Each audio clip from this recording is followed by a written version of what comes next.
Não é de hoje que as mulheres empreendedoras enfrentam desafios. Além de se depararem com maiores dificuldades de acesso ao crédito, elas precisam administrar a tripla jornada.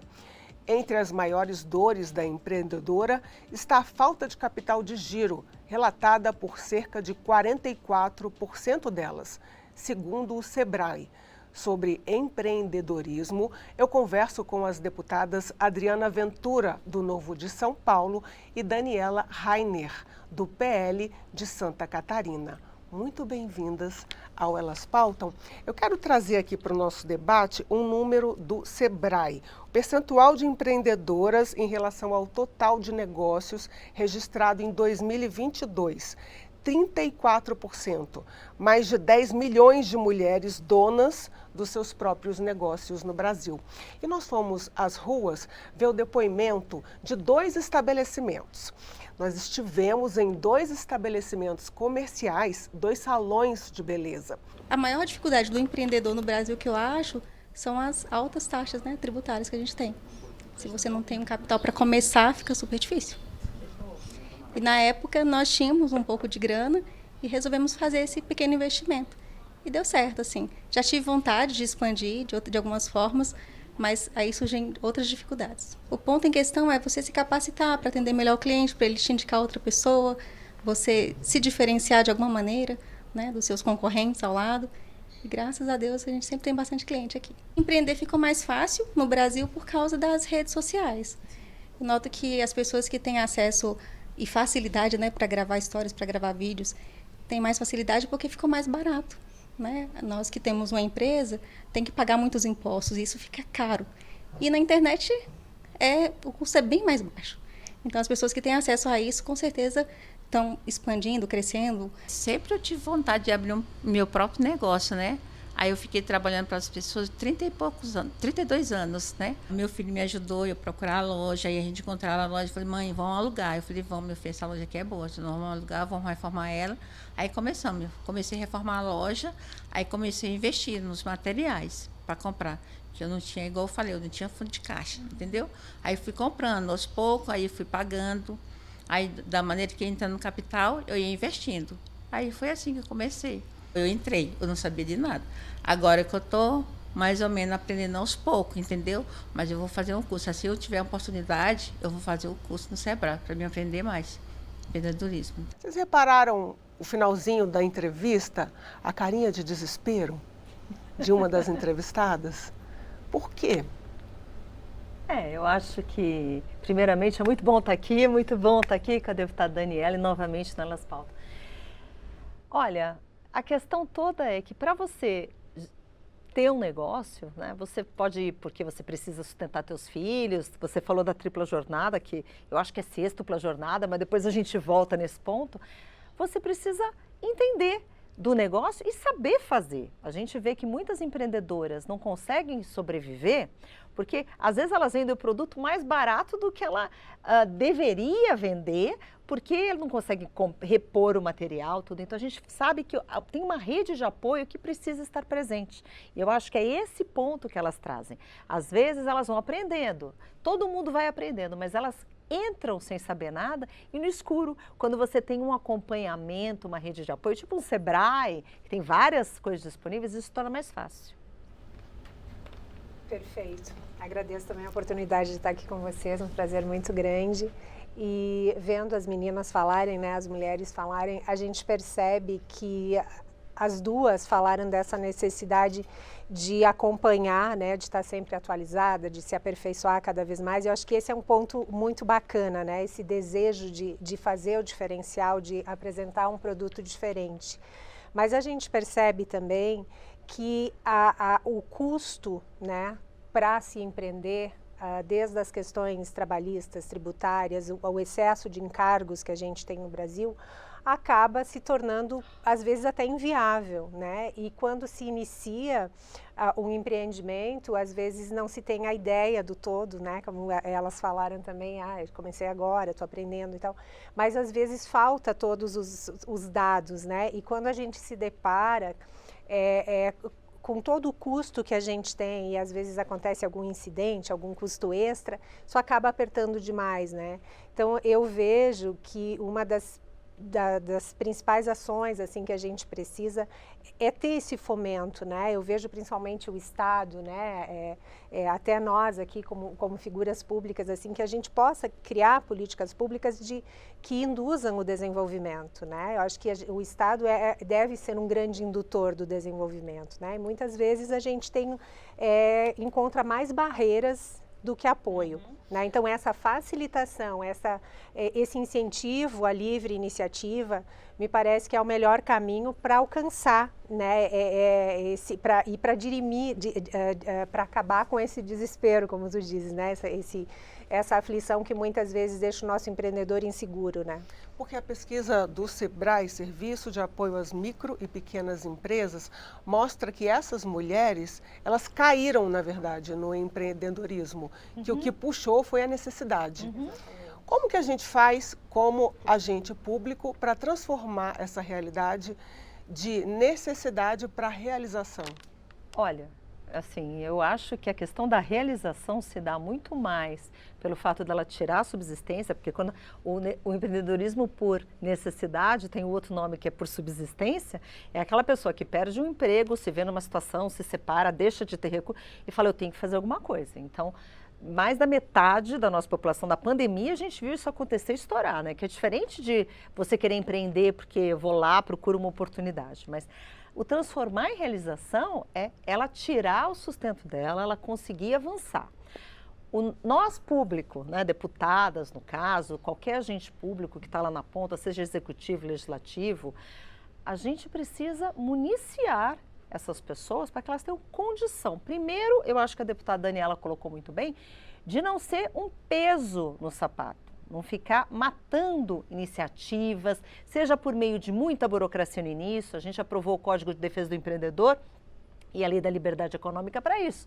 Falou assim, olha, vai empreender. Então, o primeiro ponto é esse, acabar com a burocracia. Segundo, dar suporte. Porque muitas vezes elas não sabem que precisa de um contador, quanto precisa pagar, o imposto, como recolhe, a guia, e muitas trabalham informalmente. Isso é ruim para todo mundo, né? Mas também, se ela não trabalhar informalmente, ela não sobrevive. Então, a gente está sempre com um dilema. E essa pessoa, muitas vezes, também não sabe que ela pode ter um suporte, inclusive, tanto de entidades como de prefeituras. Tem muitas prefeituras que incentivam o empreendedorismo, né? E a gente vê esse exemplo também em outros países. No Brasil nós temos, Santa Catarina é super empreendedor, São Paulo tem cidades que dão exemplo de dar apoio, de dar incentivo, de ter pessoas, tutores e pessoas que ajudam. Então, é uma coisa que nós, do público, podemos fazer sim, principalmente para esses que mais precisam e não são preparados para isso, que não tem estudo para isso, que não sabe que para fazer o custo ela tem que fazer, né, colocar o material, mas a mão de obra tal, porque senão eles não sobrevivem nem para tirar a própria subsistência. Em relação aos juros, deputada, porque os juros para financiamento, os juros para o capital de giro, ainda é muito alto. Existe, inclusive, um projeto de lei para incluir um juro subsidiado dentro do Pronamp. Existe expectativa para essa redução? A nossa expectativa e o nosso trabalho, né, tanto da Adriana quanto o meu, a gente trabalha muito alinhada, né, na maioria das pautas, bastante. É justamente para que o juro, né, que é como eu falei antes, além de todos os encargos, né, o acesso ao crédito muitas vezes é limitado ou exige uma série tem uma série de exigências que acaba ficando distante ou inacessível, né. O Pronamp eu vejo como um projeto excelente que facilitou muito e tornou mais acessível o crédito, né? Mas até é um projeto do nosso governador lá de Santa Catarina, né, quando era senador. Mas a gente tem essa preocupação muito grande de encontrar formas de diminuir os juros no Brasil. A gente tem uma das taxas de juros mais altas do mundo, né? E isso inviabiliza muitas vezes qualquer situação, né? Seja numa situação de estar num cheque especial, seja lá o que for, e até quem vai contrair um empréstimo, um financiamento, que é um juro um pouquinho mais baixo, mas ainda assim é muito alto, né? E quando a gente vê também as incertezas da economia, né? De hoje qual eu acho que eu vejo assim como um grande dificultador do empreendedorismo, de quem quer empreender, é essa incerteza de, pô, mas será que amanhã vai estar igual? Será que amanhã o mercado vai estar igual? Será que essa taxa de juros vai aumentar mais ainda? Quanto é que eu vou pagar lá no final? Né? Eu acho que o grande desestimulador, muitas vezes, de contrair financiamentos para aumentar o seu negócio, para melhorar cada vez mais o seu negócio, é ver no final o montante do que vai se pagar, né? Porque se a gente analisar só a taxa em si, é uma situação. Agora, quando a gente vê o final do que vai se pagar, aquela acumulação de juros, né? Os juros acumulativos, acaba sendo um grande desestimulador do empreendedorismo, né? E eu acho que esse é um dos grandes desafios que a gente tem. São tantas as reformas que a gente fala que se precisa no Brasil, mas com certeza essa parte fiscal, essa parte tributária, se nós conseguirmos chegar num patamar mais acessível, com certeza o nosso país se torna um país de excelência, porque a gente tem uma série de vocações, mas o nosso capital humano realmente é um patrimônio, né? Quase a ser estudado, né? Essa resiliência do brasileiro, essa vontade de fazer. E outra situação que eu acho muito até encantadora quando a gente fala, né, de que grande parte dessas empreendedoras, desses empreendedores, começam a empreender a partir de uma dificuldade, né? E os grandes negócios, via de regra, surgem de uma dificuldade, né? Então, eu acho isso assim muito estimulador, sabe? A pessoa, pô, mesmo com dificuldade, toda uma situação caótica, eu vou empreender. Eu acho isso assim sensacional e a gente precisa assim encontrar meios de fomentar tudo isso para que as pessoas possam crescer, desenvolver cada vez mais. Deputada Adriana, esse projeto que a gente comentou já foi aprovado pela Câmara e está no Senado. A senhora acredita que os juros, o acesso ao crédito difícil para a pequena empreendedora é o maior entrave? Eu acho que é um dos entraves, mas assim, eu acho que o ponto que esse projeto traz é justamente dar acesso a esse crédito. Porque às vezes as mulheres são preteridas em relação a homens, isso é fato. Já tem estudo, inclusive, que mostra que mulher paga juro mais alto. Isso é um absurdo, até porque também tem estudo que mostra que mulher é melhor pagadora que homem, né? Então, são coisas, eu lembro até que eu recebi um grupo de liderados... Fora a tributação indireta. Não, fora o resto. Femininos. Pois é, tem isso também. Mas a questão toda é como é que a gente torna o ambiente para essa pessoa que se lança e tem a coragem de empreender, tem a coragem de abrir uma porta, tem a coragem de gerar emprego, de gerar riqueza. Como que a gente incentiva essa pessoa? E tem muitos exemplos para dar. A gente já falou do suporte, já falou da burocracia, mas, por exemplo, olha, o primeiro ano você não vai pagar nada de imposto até ter o negócio estabilizar. Uau! Nossa, você vai ter um período aqui, então você não precisa pagar abertura, isso. Existem maneiras de fazer. Olha, se você não sabe, você pode recorrer a isso.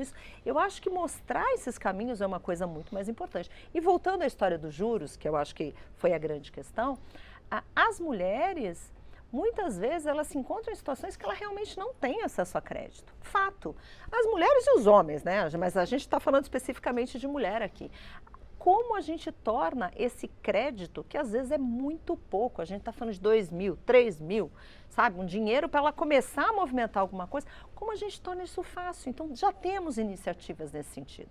Agora, como fazer chegar na ponta, em quem mais precisa, como a gente faz a pessoa saber, eu acho esse é o grande desafio.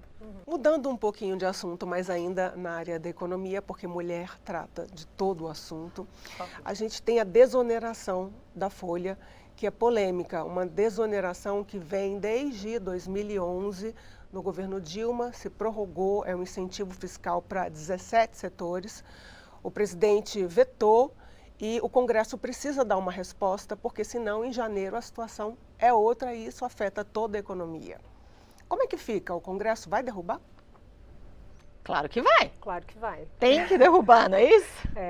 Esse é um tema que nos preocupa demais, assim, porque o texto, né, é legal, a lei em si, ela ficou muito bem construída, foi ouvido todos os setores, foi feito várias análises de mercado e ficou um texto muito bem construído. E eu, particularmente, não esperava que fosse vetado, né, integralmente como foi. E o nosso empenho agora é para colocar em votação o mais rápido possível, porque entrar em pauta, né, o mais rápido possível, porque a gente já está em final de exercício, né, em final de ano, e a gente precisa ter uma solução para isso esse ano, e a gente está fazendo todos os esforços possíveis para derrubar esse veto, porque muitos setores, isso é comum em todos os países, né, muitos setores precisam de um incentivo para conseguir prosperar, para conseguir se manter no mercado, né? E a gente não fala da empresa só em si, aí tem inúmeras famílias que vivem daquele emprego, daquela renda, existe a circulação de dinheiro, de impostos, enfim, em todo o estado, né? Então, são vários setores que deixam a gente, né, que estão extremamente preocupados e deixam a gente extremamente preocupados, porque se mantiver isso, o ano que vem, ainda mais num cenário de insegurança econômica que a gente está vivendo hoje, e até uma insegurança jurídica e institucional, vai acarretar em danos, a gente não tem a menor dúvida, né? Então, o nosso trabalho, né, para vetar, derrubar esse veto, né, e manter como está. Tem um ponto que eu queria complementar até, porque eu acho um absurdo serem só 17 setores. Eu acho que tem que ser para todo mundo. Eu acho que a tua posição também é essa. Sim, tem razões. A gente sabe que tem questões políticas nessa questão, né? Pressão aqui, pressão ali. Então, que bom que tem para os 17, mas seria bom se fosse para todos.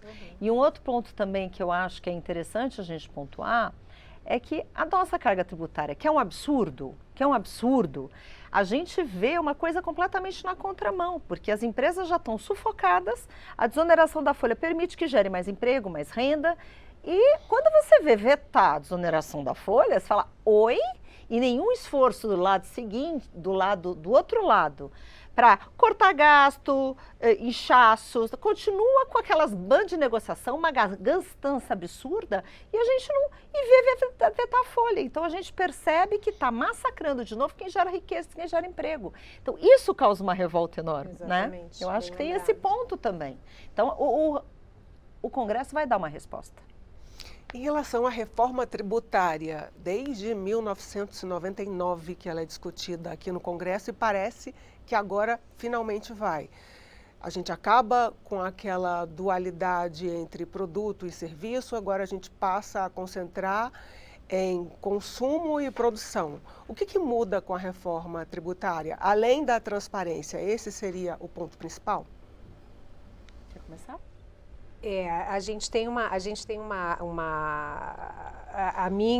Eu votei contra o texto da reforma.